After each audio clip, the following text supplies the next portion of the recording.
Assalamualaikum warahmatullahi wabarakatuh. Selamat pagi anak-anak. Bagaimana kabar kalian hari ini? Semoga kalian dalam keadaan sehat walafiat ya. Oke, sebelum memulai pembelajaran, mari kita berdoa menurut agama dan keyakinan masing-masing.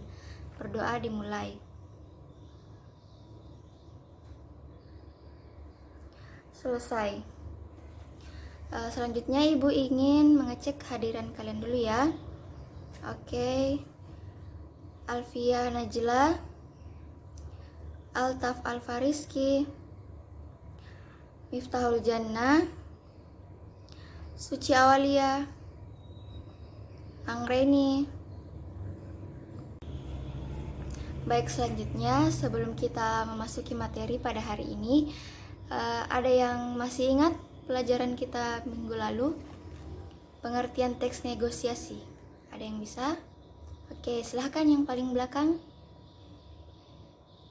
Iya, terima kasih atas jawabannya. Jadi, teks negosiasi itu adalah interaksi yang terjadi antara pihak-pihak yang memiliki kepentingan yang berbeda untuk mencapai kesepakatan bersama.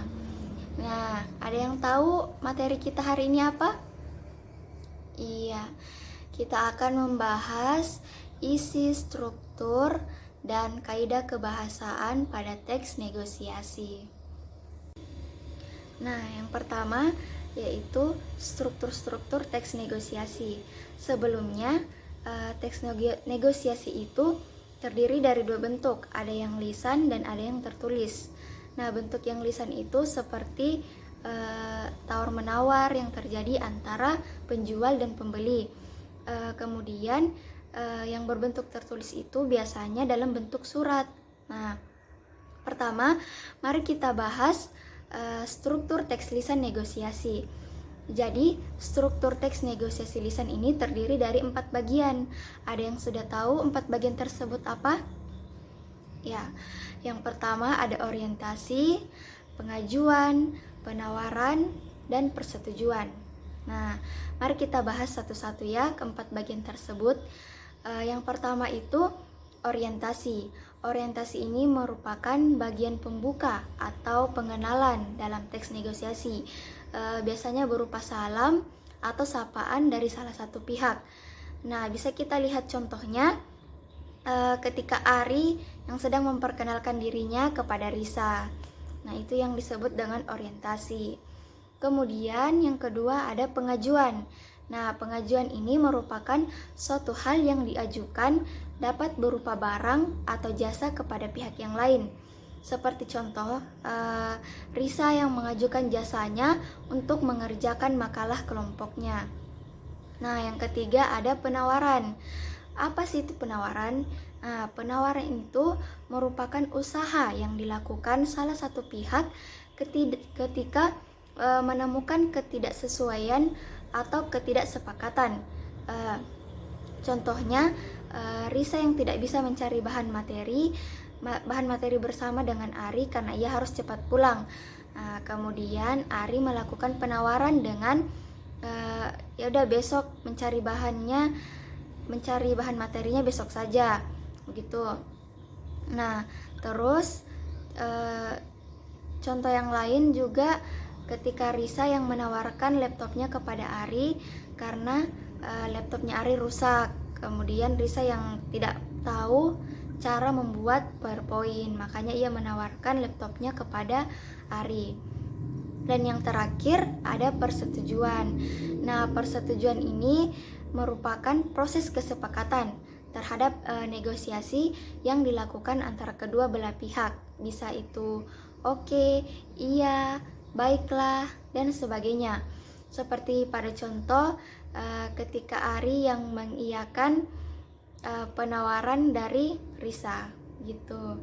Jadi sudah paham ya struktur yang terkandung dalam teks lisan negosiasi. Kemudian struktur teks negosiasi secara tertulis. Nah, yang secara tertulis ini kan bentuknya adalah surat penawaran. Dalam surat penawaran itu pasti ada unsur-unsur yang terkandung di dalamnya. Bisa kita lihat contohnya. Yang paling pertama itu pasti ada kop surat. kemudian ada nomor surat, lampiran, halaman, tanggal surat, alamat si penerima atau alamat yang dituju, salam pembuka, kemudian tubuh surat yang terdiri dari salam pembuka, isi, dan penutup. Kemudian ada salam penutup, dan yang terakhir yaitu tanda tangan nama si pengirim. Oke, selanjutnya yaitu kaidah kebahasaan teks negosiasi. Nah, ada yang sudah tahu apa saja kaidah kebahasaan teks negosiasi? Nah, yang pertama yaitu menggunakan kalimat persuasif.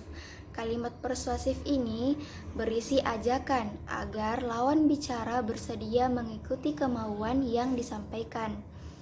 Kemudian menggunakan kalimat deklaratif.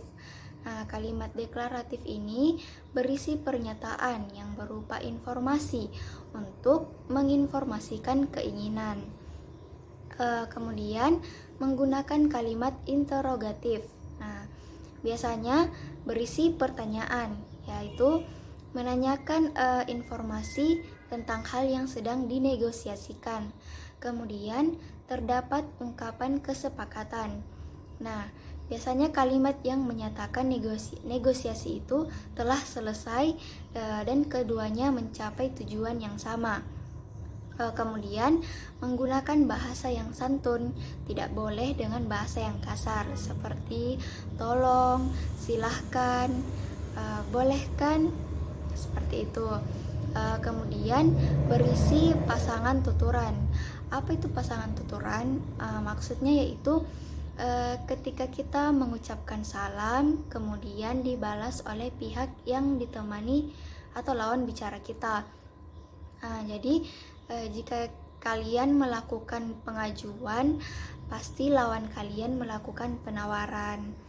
Nah, yang terakhir menggunakan pronomina atau kata ganti orang yang biasanya saya, kami, atau Anda. Nah, selanjutnya setelah kalian memahami isi, struktur, dan kaidah kebahasaan pada teks negosiasi, selanjutnya Ibu akan membagikan kalian teks negosiasi dengan kertas HVS kosong. Kemudian tugas kalian yaitu dalam setiap kelompok kalian membagi tugas, ada yang menentukan isi, menentukan struktur, dan menentukan kaidah kebahasaan pada teks negosiasi tersebut yang telah Ibu bagikan. Kemudian setelah kalian tentukan, kalian tulis dalam kertas HVS yang Ibu bagikan. Paham? Nah, semua kelompok telah selesaikan mengerjakan tugasnya. Selanjutnya Ibu mau kalian mempresentasikan hasil kerja kelompok kalian di depan kelas. Kemudian kelompok lain menanggapi atau memberikan kritik atau saran kepada kelompok pemateri. Nah, dimulai dari kelompok 1 ya, silahkan. Nah, anak-anak, karena semua kelompok telah naik mempresentasikan hasil diskusinya, kemudian ada yang bisa menyimpulkan materi kita hari ini? Ya, silahkan yang di depan.